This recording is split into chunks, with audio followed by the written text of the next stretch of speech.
রাধে রাধে সকলকে। আমি নেপালে একটা চা বাগানে আছি। আমি চা বাগান দিয়ে হেঁটে হেঁটে যাচ্ছি আইসক্রিম খেতে খেতে।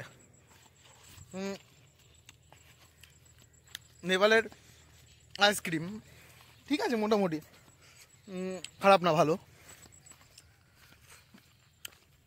আর চা বাগান দিয়ে খুব সুন্দর হাঁটছি, সুন্দর সুন্দর পাতা হয়েছে, চা পাতা দিয়ে আইসক্রিম টেস্ট করবো কিনা ভাবছি। এখনও পাতা তুলিনি, এটা পাতা তুলবে পরে। এগুলো পাতা তোলা হয়ে গেছে, এগুলো তোলা হয়নি। এটা পাতা তুলে এরকম ক্লিয়ার হয়ে যায়। আর ওইগুলো কচি পাতা বেরিয়েছে। আর আগে আমাদের সবাই লোকজন যাচ্ছে, খুব সুন্দর লাগছে। সত্যি কথা বলতে কি, খুব সুন্দর পরিবেশ। মানে একটু দেখুন চারিদিকে শুধু চা বাগানের মধ্যে থেকে হেঁটে হেঁটে যাচ্ছি। দারুণ পরিবেশ, অসাম। ওপাশে যেটা রয়েছে সেগুলো চা এখনো তুলিনি, মানে পাতা তুলিনি, এইগুলো সব তুলে নিয়েছে। এগুলো দেখুন অল্প অল্প থেকে তুলে নিয়েছে। আর ওইদিকে কচি কচি পাতা ভর্তি সবুজ। ওই সামনে এখনো রয়েছে, সেগুলো এখনো তুলিনি। সেগুলো দেখা যাচ্ছে সুন্দরভাবে পাতা, কচি পাতা বেরিয়ে রয়েছে। আর সব আমাদের ছেলে পেলে, সব চ্যাংড়া মুড়ো ছেলেরা, মানে কোম্পানির ছেলেরা সব। একটা ভাই রয়েছে, ও যার সঙ্গে আমি এসেছিলাম, আমি আরও একসঙ্গে এসেছিলাম এখানে। ও রয়েছে সামনে, ওরা যাচ্ছে সামনে। একটা পুলে যাচ্ছি আমরা। এইটাই হয়েছে নতুন পাতা বেরিয়েছে, এগুলো এখন তোলা হয়নি। এগুলো এখন সুন্দর পাতা, সবুজ পুরো, দারুণ লাগছে। এত সুন্দর পার হচ্ছি, ওখানে একজন বসে আছে, আমাদের গাইড করলো যে ওপাশ থেকে যেও না, ওপাশটা ভালো না, মানে ওপাশটা মনে হয় ভেঙে একটু নিচের দিকে চলে গিয়েছে। চা বাগানের মধ্যে ছোটো ছোটো গাছ থাকে ছাওয়া দেওয়ার জন্য, সেটাও রয়েছে এখানে। আর চা বাগানটা অ্যাকচুয়ালি রিস্ক। এখানে খুব শুনেছি নেপালে নাকি খুব বিষাক্ত সাপ থাকে। তাই সাবধানে চলাফেরা করাটাই এই জায়গায় মানে উচিত। আর সব আগে চলে গেছে, দাঁড়াও, সব আগে চলে গিয়েছে। আমি যাচ্ছি একসঙ্গে, খুব দেখে শুনে না গেলে এখান থেকে হবে না। খুব রিস্কি জায়গা। চারিদিকে চা বাগানের ভিতর থেকে আমাদেরকে পাঠিয়েছে। ওখান থেকে সুন্দর রাস্তা ছিল, রাস্তার একটু প্রবলেম হয়েছে, তার জন্য বাগানের ভিতর থেকে যাচ্ছি। সবাই যেখানে চা তোলে সেখান থেকে আমরা যাচ্ছি। দারুণ লাগছে। এই হচ্ছে চায়ের সেই জায়গা, ক্ষেত, সুন্দর পরিবেশ।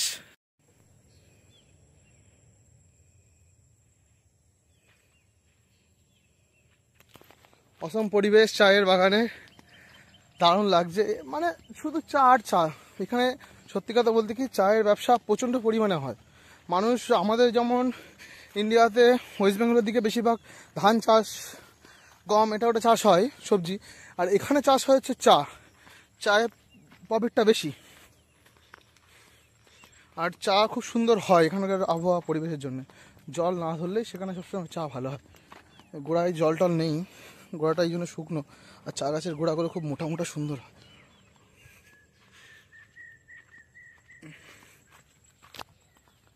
এত সুন্দর লাগছে কি বলবো।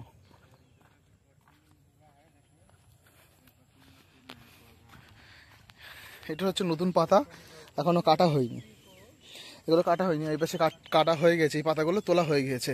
এগুলো হাত থেকেই ছেড়ে, বেশি ম্যাশিং দিয়ে করে না, মাথা থেকে ছিঁড়ে নেয় কচি পাতাগুলো। কচি পাতা দিয়ে চা তৈরি হয়। এই যে পাতাটা দেখতে পাচ্ছেন, এটা দিয়ে তৈরি হবে চা পাতা। আর সেগুলো আপনারা খাবেন। আমি আর তুলছি না, তুলে দেখাচ্ছি না, কারণ আমি চাই না কারোর মানে ফসল নষ্ট করতে, উচিত না সেটা। আমি সেই জন্য করছি না। আপনারা দেখছেন, আমরা এই সামনে যে পুলটা দেখতে পাচ্ছেন, ওই পুলে যাচ্ছি। ওই পুল থেকে ওপারে যাব, ওপার থেকে আমরা পার হব। আর যেই গাছগুলো আছে না, গাছগুলোর গোড়াটা যে কতটা বড় সেটা আপনাকে দেখাবো। আর কতটা চওড়া একটা গাছ। এই যে দেখতে পাচ্ছেন, এই হচ্ছে গাছটা। এই গাছটার অনেকটা মাথা, নিচের থেকে গোড়াটা যেমন আর মাথাগুলো যেমন চওড়া।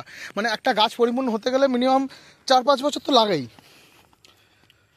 বলছে 3-4 বছর থেকে 5 বছর পরে সুন্দর নাকি চা পাতা দেয়। এই গাছগুলো ছোট ছোট, কিন্তু তাও দিচ্ছে ভালো। যত বয়স হবে তত ঝোপ বাড়ে সুন্দর। এই ঝোপগুলো হয়েছে, পাতা আরও সুন্দর হবে। আমি দেখে এখানে সত্যিই ভালো লাগছে খুব। নেপাল সত্যি একটা সুন্দর পরিবেশ। আর এই পরিবেশের মধ্যে আমরা মানে যেখানে রয়েছে সেই জায়গাটা খুব সুন্দর। যাই হোক, আস্তে আস্তে আমরা আপনাদেরকে দেখাবো। সামনে পুল সব দাঁড়িয়ে রয়েছে, পুলের উপরে আমরা যাচ্ছি। আমরা মোটামুটি 5 জন রয়েছে, পুলটা পার হবো, এখন ওপারে যাবো। ওপারে সুন্দর, আরও যে সুন্দর জায়গা দেখাই। এই যে ব্রিজটায় রয়েছি, এই ব্রিজটা ঝুলন্ত ব্রিজ, সুন্দরভাবে, মানে কি বলবো, যেমন হচ্ছে ঋষিকেশে জানকী ঝুলা আছে, রাম ঝুলা আছে, লক্ষ্মণ ঝুলা আছে, তেমনই এই ঝুলাটা, তেমনই বলা যেতে পারে এই ঝুলাটা তেমনই ঝোলে। আমি যদি এর উপর নাড়িয়ে তার নড়বে, দুপাশে দোলে, এত সুন্দর। আমরা এখানে উঠেছি, এবার এই পাশ থেকে ও পাশে আস্তে আস্তে পার হচ্ছি, এবার তার মধ্যেও দুলছে। মানে এত সুন্দর টেকনিক দিয়ে বানানো এটা, সত্যিকারের একটা সুন্দর ঐতিহ্যটা। এই ঐতিহ্যগুলোকে এখানে নেপালে বহন করে রাখা হয়। আর সামনে এই নদীটা বয়ে এসেছে ঠিক পাহাড়ের উপর থেকে, ঝর্ণার জল দিয়ে এই নদীটা মিশ্রিত সুন্দর হয়েছে। এই নদীতে লোকে নিচের থেকে যাতায়াত করে, কারণ এখন এই নদীতে জল অল্প। যখন এই নদীতে জল বেড়ে যাবে তখন মানুষ এই মানে ঝুলা, এই ব্রিজটাই বেশি ইউজ করে, কারণ এখানে প্রচণ্ড জল বেড়ে যায়। আর ঠিক টাইম বর্ষাটা শুরু হচ্ছে, এইবারে জল আস্তে আস্তে বাড়ছে। তা আমরা যেখানে আছি খুব সুন্দর লাগছে, ব্রিজটা অনেকটাই লম্বা, অনেকটাই বড়। আর ব্রিজের থেকে সত্যি কথা বলতে কি দেখতে ভালো লাগে, সামনে সূর্য আস্তে আস্তে ডুবছে, অস্ত যাচ্ছে। আবার সামনে দূরে পাহাড় আছে, কিন্তু পাহাড়টা আমরা দেখতে পাচ্ছি না, কারণ এখন সামনে বৃষ্টির জন্য মেঘলা চারিদিকে, অল্প অল্প হাপছাপ বোঝা যাচ্ছে, কিন্তু দূরে বোঝা যাবে না। আমি হয়তো দেখাতে পারবো না পাহাড়টা। আমি যতটা সম্ভব আপনাদেরকে আমি এইভাবে দেখাচ্ছি। আমি আবার আপনাদেরকে দেখাচ্ছি, আগেও দেখিয়েছিলাম একবার যে এই ব্রিজটা খুব সুন্দর ব্রিজ। আমার এখানে সত্যি খুব ভালো লাগে। আর এখানে আমি দ্বিতীয়বার আসলাম, এত সুন্দর একটা পরিবেশ না, সে বলে বোঝাতে পারবো না, এত সুন্দর পরিবেশ। সবাই এই একদম পুরো ব্রিজের মাথায় সুন্দরভাবে আমরা হাওয়া খাচ্ছি। এখানে সুন্দর একটা হাওয়া, এয়ার, মানে সুন্দর পরিবেশ। ওখান থেকে ঝর্ণাটা আস্তে আস্তে বয়ে চলেছে, আমি দেখাচ্ছি এখান থেকে। মানে নদীর জলটা সুন্দর, ওখানে পাথর আছে ওই জায়গাটায়, বাজছে বলে ঠিক সুন্দর লাগছে ওই জায়গাটায়, মোহনার একদম লাগছে। কিন্তু এই জন্যেই নেপাল ঐতিহ্যশালী সুন্দর একটা গোছানো দেশ, কিন্তু একটু গরিব, মানে একটুখানি এগিয়ে সব দিক থেকে, কিন্তু সব সৌন্দর্য ঘোরার দিক থেকে খুবই সুন্দর। এখানে এত সুন্দর ঘোরার দিক থেকে সেটা বলে বোঝানো যাবে না। আর এই দিক চারিদিকে শুধু চা আর চা, নিচে নদী বয়ে চলেছে, উপরে চা বাগান, নিচে আবার ঠিক তার উল্টো দিকে পাড়ে আবার চা বাগান। মানে চা বাগানে এখানে ছড়াছড়ি।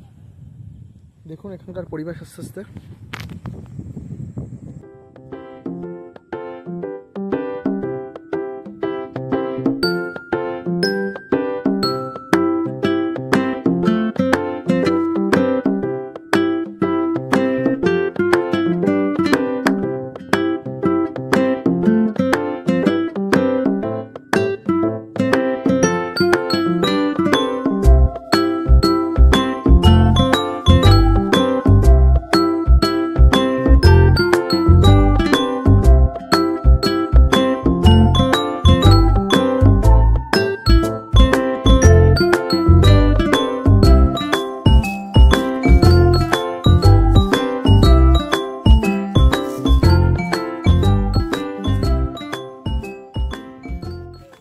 এই যে চা পাতা আমি তুলেছি একটা, মানে ওরা যেভাবে তোলে, আমি সেই একদম আগা থেকে সুন্দর কচি পাতা তুলেছি।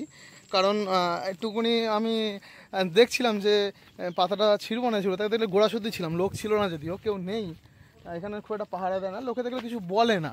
আর আমি তো এক গাদা তুলিনি, একটাই তুলেছি। তা এরকমভাবে বেশ সুন্দর লাগছে। এটা হচ্ছে চায় পাতা, কচি চায় পাতা, একদম এরকম ধরেই তোলা হয়, খুব সুন্দর। চারিদিকে শুধু চা বাগান, চা বাগান আর চা বাগান, এত সুন্দর লাগছে। এই চা বাগানে চারিদিকে পাতা হয়েছে, এগুলো তোলা হবে। এইগুলো তুলে আবার সুন্দরভাবে এগুলোকে আবার পাতা তৈরি করা হবে, আবার পাতা হবে এতে। আর এইগুলোকে আবার নতুন করে চা বানানো হবে এই পাতা থেকে। এত সুন্দর লাগছে, মানে সেগুলো আর বলা যাবে না। আর এই চা বাগানে এখানে চায়ের দাম খুবই কম। এখানে কেজি 250-300 নেপালি, অনেক সময় 400 টাকাও ভালো চা নেপালি আছে। নেপালি মানে ইন্ডিয়ান 400 টাকা, নেপালি 400 টাকা মানে ইন্ডিয়ান হবে 200-250 টাকা হবে, খুব কমই দাম কেজি। এই জন্য নেপালে চায়ের দাম কম। আর এই নেপালে চা দিয়ে অনেক কমে কাজে, মানে অনেকে ব্যবসা করে নেপাল থেকে চা নিয়ে গিয়ে, যে হয়। মানে কি বলবো, এখান থেকে অনেকে নিয়ে যেতে পারে, সবাই তো নিয়ে যেতে পারে না, নিয়ে গিয়ে করতে পারে না। যারা ভিতর থেকে নিয়ে যায় বা টাকা ইনভেস্ট করা অনেক, তারাই এখন নিয়ে যায়। বেশ সুন্দর লাগছে আমার পরিবেশটা।